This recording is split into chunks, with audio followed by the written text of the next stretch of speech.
Season 1 opens, it's the calm before the storm. King Robert Baratheon rules from the capital, King's Landing, but his days are numbered. To be king in Westeros, you sit on the Iron Throne in King's Landing and you're ruling over the 7 kingdoms. Start the damn joust before I piss myself. He is locked in a loveless marriage and only chose his queen for her family's name to hold his kingdom together. I'm very sympathetic to Cersei. She was completely in love with him. She was in awe of him almost. And he turned into this almost semi-abusive drunk. Sometimes I don't know what holds it together. Our marriage. This unhappy couple have 3 golden-haired children to their name. But Cersei keeps a deadly secret from Robert. The children are not his. The truth will be discovered on a royal trip north, and it's here that our story really begins. The king has asked his old ally Ned Stark to help him rule. Ned and his wife Catelyn govern the north, fiercely loyal to the crown. The Starks stand for loyalty, integrity, bravery. They are really the moral compass of the show. They're the good guys, and they're the ones that you find yourself rooting for from the start. The couple have 5 children, 3 sons and 2 daughters, and the decimation of this happy family will reverberate throughout our tale. They're almost too innocent for that world. King Robert arrives with his queen, Cersei, and with them is the whole Lannister clan. That's Jaime Lannister, the Queen's twin brother. Oh, the Lannisters. They're blonde, they're beautiful, they're arrogant. So fuck them. And it's really the Lannisters who are going to introduce a lot of trouble into the life of the Starks from this point. The arrival of the Lannisters into that world totally sends shockwaves through the whole family. Bran Stark goes climbing one day, gets to the top of a tower, and discovers the Lannisters' deep, dark secret. The secret is that Cersei, the queen, is actually sleeping with her brother, Jaime. The Lannisters, oh God! They are... I have never seen a family, I mean, talk about dysfunctional. Stop! It's incest, which even in Westeros is generally frowned upon. It also means that King Robert's children are not actually his children. It's all right. He saw us! I heard you the first time. He knows what it means, too, and he knows that if the incest is discovered, not only will he and his sister be put to death, but their 3 children may very well, too. And so, for Jaime Lannister, the greatest swordsman in Westeros, there's only one solution. The things I do for love. Here's a convenient way.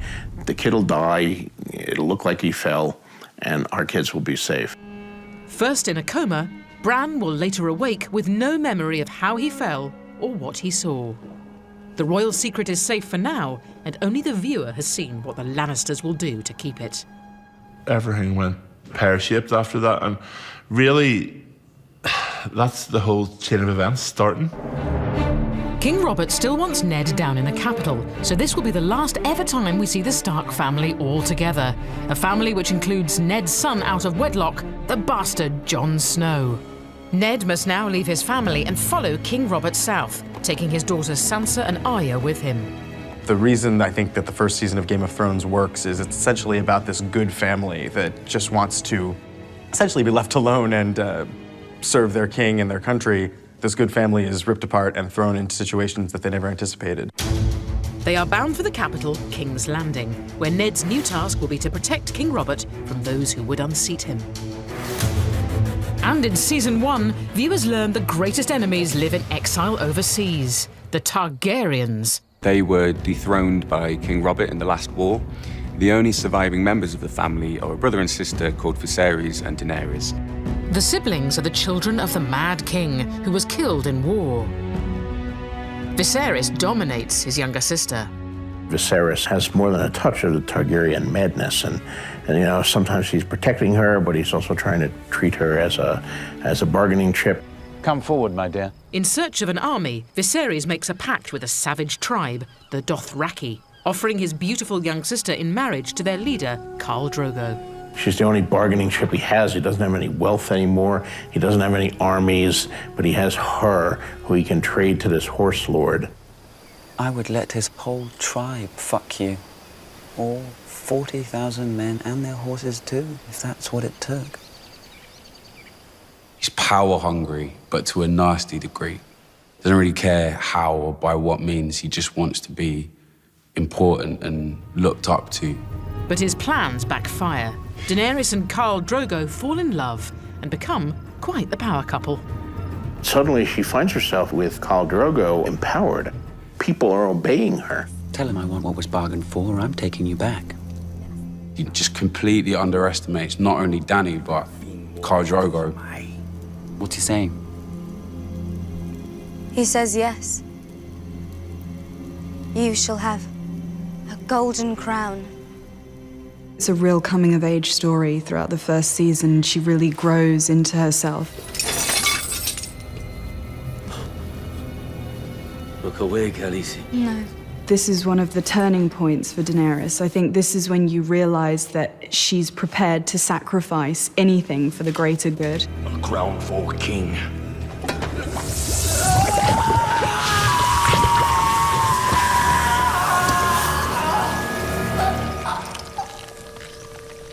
He was revolting.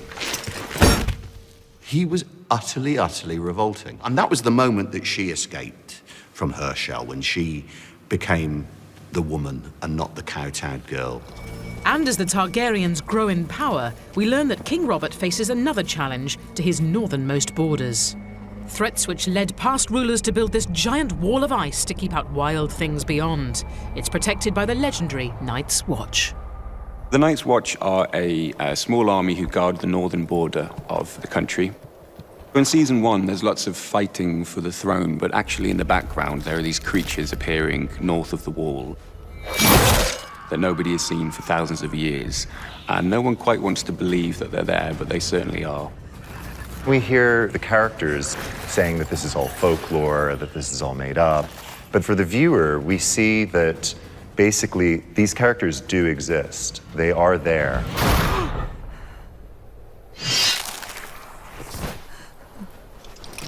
I think the White Walkers are really terrifying, mostly because you're not 100% sure you know what they're capable of doing or what their motives are. They are a serious threat. In season 1, in search of a purpose, Jon Snow ventures to the Wall and joins the Night's Watch, a leader in the making. Jon Snow's everybody's hero. Jon Snow's one of my favourite characters. He's the dude. He's also in search of answers. The question of Jon Snow's parentage has been one of the burning topics amongst not only the show fans, the book fans, for many decades. Jon Snow is Ned Stark's bastard son. He brought him back from a war, and we never really learn who the mother is. Understandably, Catelyn, Ned's wife, isn't too fond of Jon for that reason. Try as she may, she could never make peace with the fact that Ned was unfaithful. But down in the capital, King's Landing, Ned Stark has a much greater challenge to face. His daughter has fallen for Prince Joffrey. She's presented with marrying the future king, live in a beautiful castle, go to banquets, have beautiful dresses to wear, a fairy tale story. Ned has discovered the Queen and her brother are lovers, and this will be his family's undoing. When the king returns from his hunt, I'll tell him the truth. You must be gone by then. You and your children. I will not have their blood on my hands. But before he gets a chance to talk to King Robert gets himself killed on a hunting trip. Joffrey is now king, and without Robert to protect him, Ned is tried for treason. He confesses, believing it will save his daughter, but misjudges the new ruler.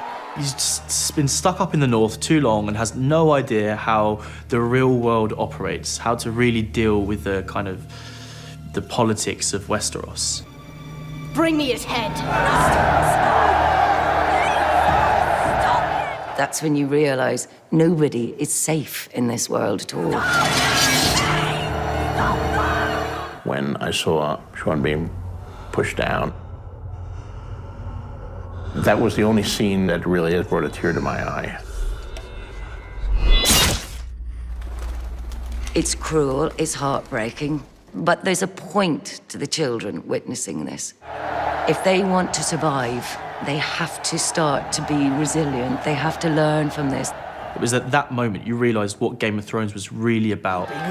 It's here that the Stark family splinters. Arya is whisked away by a Night's Watch brother loyal to Ned, leaving Sansa at the mercy of Joffrey. Robb Stark reacts with murderous rage to the news that his father has been beheaded. Robb is the heir, and he's not only picking up his father's mantle as Lord of Winterfell, but he's picking up a much older mantle, the crown that no one has worn for 300 years, the Kingdom of the North. It will lead to all-out war between the Starks and the Lannisters, who are led by its patriarch, Tywin Lannister. Tywin Lannister is one of the great warriors and battle strategists of the age. As well as his twins, Cersei and Jaime, he has a son he despises, Tyrion, known as the Imp. You're wounded. Good of you to notice. Tyrion, obviously, is just brilliant. I hear we won. Stereotypes of what a hero should be or should look like in Game of Thrones are just completely blown out the window because we've got Tyrion who, you know, doesn't look like your archetypal hero, but he is. As war rages in Westeros, over the Narrow Sea, Daenerys loses a husband but gains astonishing new powers. She walks into Khal Drogo's funeral pyre with fossilized dragon's eggs. Ugh, what an epic scene.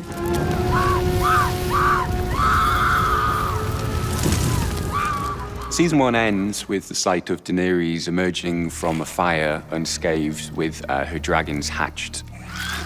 These creatures are extraordinary creatures, the likes of which have not been seen in hundreds of years. Blood of my blood. You see these three dragons around her and you're just like, okay, they're gonna be awesome when they're grown. The innocence is gone. She's it. And she's the Force now. As the dragons are born, she comes more and more to her own until the power becomes innate to her. It's about a new era. The whole first season is essentially the old era dying out and the new era beginning. And by the end, she has a sense that she knows that she's bound for greatness. And after the break, watch those dragons grow in Season 2.